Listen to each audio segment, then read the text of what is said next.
ఈరోజు మనం M2లోనే part 2 video చూద్దాం. అంటే పార్ట్ 1 ఏం లేదు, జస్ట్ ఫార్ములాస్ గురించి ఎక్స్ప్లెయిన్ చేసాము, ఎలా గుర్తుపెట్టుకోవాలి ఏంటి అని. సో మనం నిన్న ఫార్ములాస్ బాగా నేర్చుకోండి అన్నాను కదా, సో మీరు నేర్చుకున్నారని అనుకుంటున్నాను. ఇప్పుడు ఆ ఫార్ములాస్ మీద ప్రాబ్లమ్స్ చేద్దాము, ఓకేనా? అంటే ఇవి షార్ట్ ఖచ్చితంగా అడుగుతారండి, C20 కానీ C23 కానీ. ఇప్పుడు షార్ట్స్ ఉంటాయి కదా, ఎస్ఎస్ ఉంటాయి కదా, మనం షార్ట్స్లో పర్ఫెక్ట్ చేసామంటే ఎస్ఎస్ కూడా వస్తాయి. సో చూద్దాము. First x⁵ dx. దీంట్లో నేను కొన్ని ప్రీవియస్ ఇయర్ అడిగిన క్వశ్చన్స్ కూడా తీసుకుంటున్నాను షార్ట్స్. కావాలంటే ఇప్పుడు మనకి ఫస్ట్ లెసన్ మొత్తం అయిపోయినాక, సిలబస్ అంతా అయిపోయినాక ఒకసారి ప్రీవియస్ ఇయర్ క్వశ్చన్స్ కూడా సాల్వ్ చేస్తాము. అప్పుడు మనకు ఎంత మాత్రం నేర్చుకున్నామో అర్థమవుతుంది కదా. సో x⁵ dx ఇది చూడడానికి ఎలా ఉంది, x⁴n dxలో ఉంది. అంటే ఇప్పుడు x⁴n dx కదా, x⁴n dx కంటే ఫార్ములా ఏమి, x⁴n+1/n+1+c. అవునా? చెప్పా కదా నిన్న చెప్పేటప్పుడే, ఇది చాలా చాలా ఇంపార్టెంట్. ఈ ఫార్ములా మనం ఎక్కువ యూజ్ చేస్తామని. సో ఇది కదా ఫార్ములా. సో ఇక్కడ n+లో ఎంత ఉంది, 5 ఉంది. అవునా? n+లో ఇక్కడ ఎంత ఉంది, 5. అవునా? ఇప్పుడు ఏమవుతుంది, x⁵5+1/5+1+c. 5+1 ఎంత, 6. x⁴6/6+c. అంతేనండి ఆన్సర్. జస్ట్ దీనికి 3 మార్క్స్ ఈజీగా తీసుకోవచ్చు కదా. ఏం లేదు, జస్ట్ ఫార్ములాస్ ఉంటాయి, ఆ ఫార్ములాస్ బేస్ మీదే ఉంటుంది. నెక్స్ట్ సెకండ్ క్వశ్చన్ చూద్దాం. Integral 2x⁴7n dx. ఇది చూస్తే 2 అనేది ఏంటి, కాన్స్టెంట్ కదా. నేను ఏమని చెప్పాము, ఇట్లా కాన్స్టెంట్స్ ఏమన్నా ఉంటే దాన్ని బయటికి తెచ్చుకుంటాం. అప్పుడు 2 అనేది బయటికి తెచ్చామనుకో x⁴7 dx. మరి సేమ్ ఏ ఫార్ములా ప్రకారం, మళ్ళీ ఇదే కదా, x⁴n+1/n+1. So 2 × 7+1/7+1, 2 × x⁵5 8.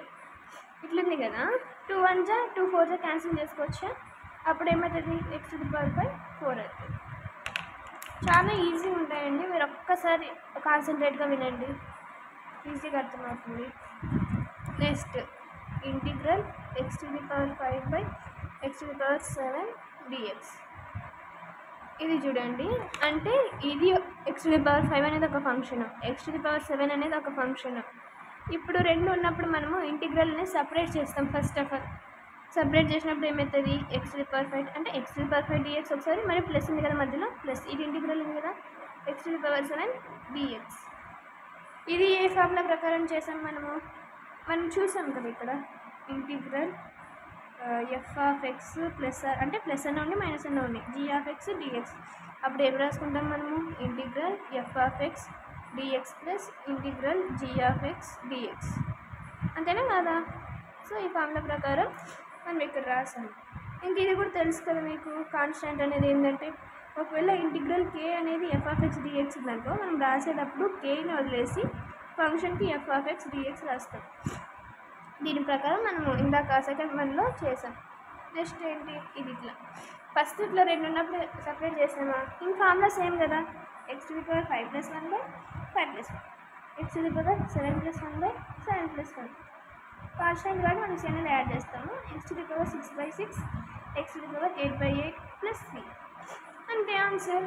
జస్ట్ మీకు ఫార్ములా తెలిస్తే ఎంత ఈజీ చేస్తారు తెలుసా. అంటే చాలా ఈజీగా ఉంటాయి కదా, అంత కాంప్లికేటెడ్ అయితే ఉండవు. నెక్స్ట్ ఇంకా కొన్ని ఎగ్జాంపుల్స్ చూద్దామా. మీరు కూడా నాతో పాటు ట్రై చేయండి, వస్తాయి. నెక్స్ట్ ఫోర్త్ క్వశ్చన్,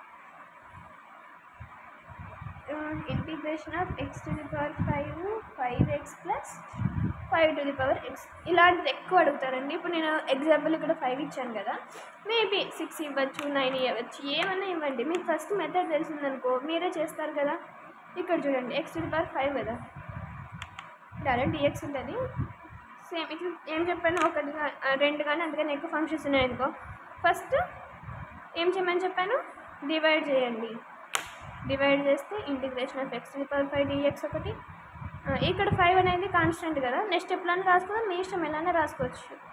మనకి ఇంకా స్టెప్స్ ఎక్కువ వచ్చి నెక్స్ట్ స్టెప్లో రాద్దామా. 5 × x dx, integration of 5⁴x dx. ఇలా రాసేసాను, మీకు అర్థం అవ్వాలి అంతే కదా. Same formula x⁵n+1/n+1. 5 ఉంది, 5 అనేది రాసాను. ఇక్కడ ఏం లేకపోతే ఏమన్నట్టు 1 ఉన్నట్టు, అప్పుడు 1+1/1+1. ఇది నేను నిన్న చెప్పేటప్పుడు ఒక ఫార్ములా చెప్పా. ఏ ఫార్ములా చెప్పాను అంటే ఇది ఏ ఫార్ములాకి దగ్గరగా ఉందని చెప్పాను. ఇది రాద్దామా ఫార్ములాస్? ఇది రాద్దాం. ఏ పవర్ ఎక్స్ డిఎక్స్ ఉంది. అప్పుడు ఏమవుతుంది? ఏ పవర్ ఎక్స్ లాగ్ ఏ ప్లస్ సి. ఇదే కదా ఫార్ములా. దీని ప్రకారం ఇక్కడ ఏమవుతుంది చెప్పండి. అంటే ఏమవుతుంది? ఇది ఏ పవర్ ఎక్స్ ఉంది కదా, ఇక్కడ ఏ పవర్ ప్లస్ ఏముంది? 5 పవర్ ఎక్స్ లాగే ప్లస్ లాగ్ 5. అర్థమైందా? ఇంకా ఫైనల్గా ఏమవుతుంది? X to the power 6/6 5 into X square by 2 అంటే కదా 1 + 1 అంటే ఎంత? 2 కదా. సో 2 రాసాము. నెక్స్ట్ ఏముంది? 5 పవర్ ఎక్స్ లాగ్ 5. అర్థమైందా ఎలా వచ్చింది ఏంటి అని? ఓకేనండి, నెక్స్ట్ చూద్దాము. ఇది అయిపోయింది.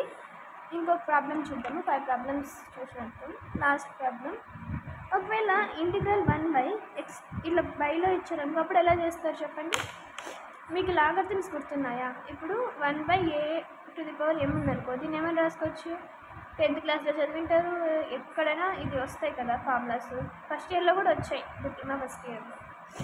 సో 1/a పవర్ m ఏమైనా రాసుకోవచ్చు, a⁻n రాసుకోవచ్చు. అవునా? ఇప్పుడు దాని ప్రకారం ఇప్పుడు ఈ x⁵ ఏమైనా రాసుకోవచ్చు, x⁻−5 dx రాసుకోవచ్చా లేదా? ఇప్పుడు దీని ప్రకారం నాకు ఏమవుతుంది అంటే సేమ్ ఫార్ములా ఏం మారదు. 5 + 1/−5 + 1 + c minus into plus minus 5లో నుంచి 1 పోతే ఎంత? 4 -4/4 ప్లస్ సి. ఇప్పుడు ఉంది కదా, ఈ x⁻−4/4 ఏమైనా రాసుకోవచ్చు మనం స్లిప్ చేసుకోవడానికి. మనకి ఈజీగా ఉండడానికి -1/4 ఒకసారి ప్లస్ 1/x⁴ రాసుకుంటాం. అప్పుడు మనకేమవుతుంది ఆన్సర్? -1/4x⁴ plus C. అర్థమైందా? సరే మీకు ఆన్సర్ చూపించాను.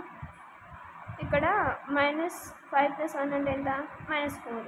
ఈ -4ని కదా మనం ఎలా రాసుకోవచ్చు? 1/4 రాసుకోవచ్చా? 1/4 × 1/x⁴ రాస్తాం. అప్పుడు 1తో 1 ఇంటూ చేస్తే ఏమొస్తుంది? -1 4x⁴ ప్లస్ సి వస్తుంది. ఇదేనండి సొల్యూషన్. సో ఒకసారి చూడండి, ఈరోజు మనం డిస్కస్ చేసుకున్నట్టువి ఇక్కడి నుంచి first problem, second problem, third problem, and then fourth and fifth problem. మీకు ఈ వీడియో నచ్చితే లైక్ చేయండి, షేర్ చేయండి, సబ్స్క్రైబ్ చేయండి. ఎవరికైతే ఈ వీడియోస్ యూజ్ ఉంటాయో వాళ్ళకి షేర్ చేయండి. Thanks for watching.